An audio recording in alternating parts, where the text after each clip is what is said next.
안녕하세요. 착한 의사 TV 이승엽 원장입니다. 안녕하세요. 똑똑한 의사 김현정 원장입니다.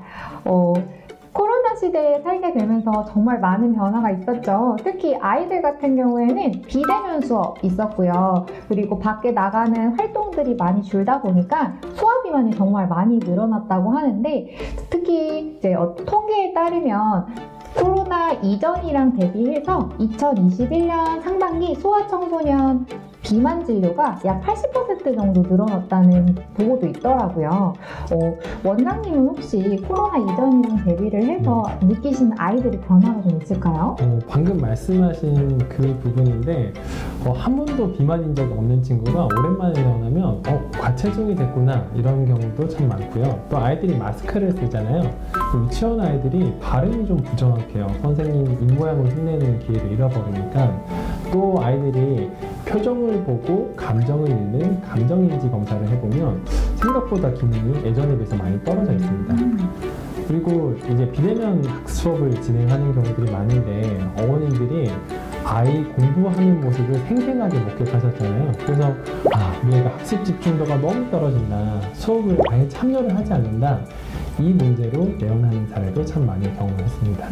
맞아요. 우리 아이가 왜 집중을 못할까? 이제 눈으로 보이시니까 왜 이렇게 학업 성취도가 떨어질까? 아니면 성적을 어떻게 올릴 수 있을까? 거의 모든 부모님들의 고민이실 것 같은데, 오늘 주제가 어떤 해답을 드릴 수 있는 하나의 포인트를 제시해 줄 수 있을 것 같아요. 네, 오늘의 주제는 소아 비만과 학업 성취도의 관계입니다.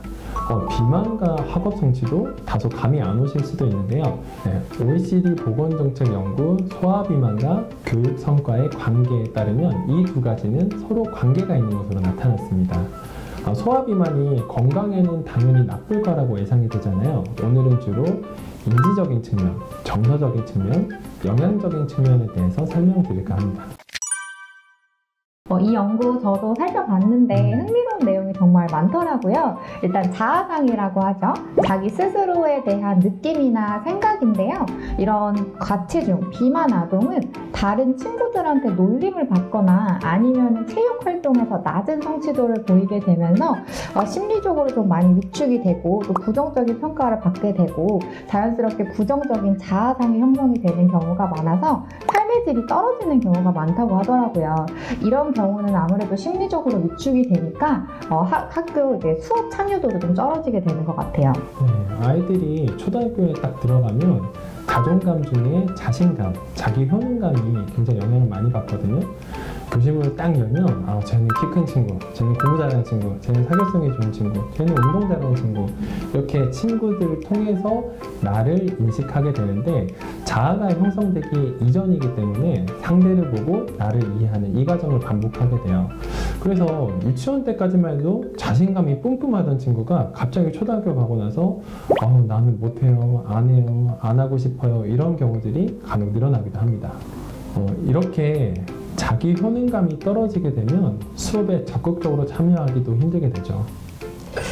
근데 이렇게 생각하시는 분도 계실 것 같아요. 우리 아이 통통하긴 한데 늘 자신감 있고 어디 가서 기 안 죽고 멘탈 세요. 그래서 이렇게 생각하시면은 아무래도 이게 학업이랑 연관이 있을까? 라고 생각하시는 부모님들도 계실 것 같아요.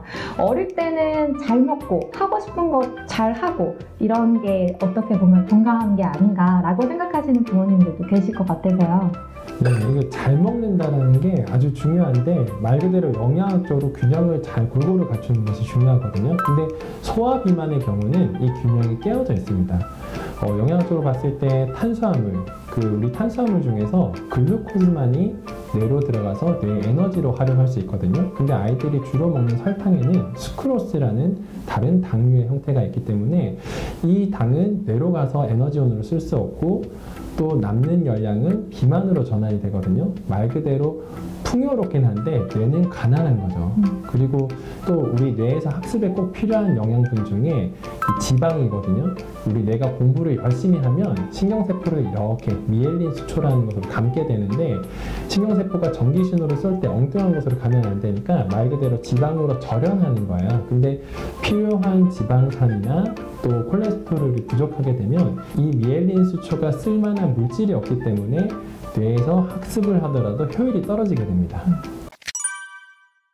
결론적으로 보면은 소아비만이 뭐 심리적, 정서적인 거에도 부정적인 영향을 미치지만 또 소아비만 그 자체가 학업 성취도에 걸림돌이 될 수 있다는 의미가 되겠네요. 아까 앞서 말했던 OECD 연구에서도 소아비만과 낮은 학업 성취도 사이의 연관성은 여러 교란 요인을 제외하고도 의미가 있다고 하더라고요. 그래서 건강한 체중의 아이가 비만인 체중의 아이보다 높은 학업 성취도를 보일 확률이 한 13% 정도 된다고 하더라고요. 근데 이제 소아비만 해결하기가 사실 쉽지가 않죠. 일단 학교에 가는 순간부터 엄마 이제 통제를 벗어났다고 봐야 되는데 또 학교 끝나고 친구들이랑 학원 가는 그 사이에 편의점 그리고 뭐 떡볶이 정말 수많은 유혹이 있잖아요. 그래서 이게 소아비만 사실은 컨트롤하기 어렵다라고 이제 많이들 얘기를 하시는데 소아비만 자녀를 둔 부모님께 혹시 해주실 수 있는 조언이나 팁이 있을까요? 네, 이게 조금 따끔하지만 정확히 설명을 드리면 사실 학년이 올라갈수록 식습관 변화를 주기가 굉장히 어렵습니다. 어머니, 아버님들이 금연이나 금주할 때 굉장한 결심과 노력이 필요하잖아요. 아이들이 짧은 시간 안에 식습관을 변화하는 것은 그만큼의 에너지와 노력이 필요하거든요. 그래서 가능하면 어릴 때 여러 식습관들에 훈련하는 방법이 꼭 필요하고요. 우리도 외국 나가서 처음 음식 먹으면 그 음식 못 먹겠다 하는 경우가 있잖아요. 제가 고수를 처음 접했을 때 음식 하나를 그대로 남긴 적이 있는데 지금은 쌀국수 먹으면 고수 많이 주세요 라고 계속 요청을 하거든요. 그런 것처럼 음식의 특유의 질감과 향, 맛에 적응하기 위해서는 반복적인 노출이 필요한데 이 반복적인 노출을 어릴 때 할수록 도움이 많이 됩니다. 저는 이제 이 부분 한번 말씀드리고 싶은데 저도 필요할 때 스스로 다이어트를 하기도 하고요. 그리고 다양한 성인 비만 환자분들도 많이 만나봤는데 사실 성인 다이어트도 쉽지가 않아요. 실패 많이 하시잖아요. 근데 이 아이들한테 이 다이어트 과정이 얼마나 어렵겠어요. 근데 이 아이들은 이미 너무 많은 실패와 좌절을 겪어왔던 친구들이에요. 예를 들어서 달리기 잘하고 싶은데 꼴찌하고 그리고 저 공주 먹고 싶은데 내 사이즈가 아니라고 하고 또 친구들이 나를 놀리거나 이런 안타까운 일이 있기도 하고요. 그래서 이 아이가 비만을 극복하는 과정이 나라는 사람의 가치를 스스로 높일 수 있는 첫 번째 성공의 기회가 됐으면 좋겠어요. 그래서 이 과정을 부모님께서 꼭 잘 조력을 해주셔서 성공으로 이끌 수 있기를 바랍니다. 네, 요즘 아이들이 SNS나 유튜브를 통해서 자기를 많이 드러내고 싶어 하거든요. 사실 보여지는 것이 그만큼 더 늘어나고 중요해진 시대가 됐기 때문에 아이가 약간의 비만이 있을 때 그냥 지나치지 마시고 어머니, 아버님께 눈여겨보셨다가 필요하면 적극적인 개입을 꼭 하시길 바랍니다. 네, 오늘은 소아비만과 학업 성취도 관의 연구에 대해서 설명드렸거든요. 궁금한 점 있으면 댓글 달아주세요. 감사합니다.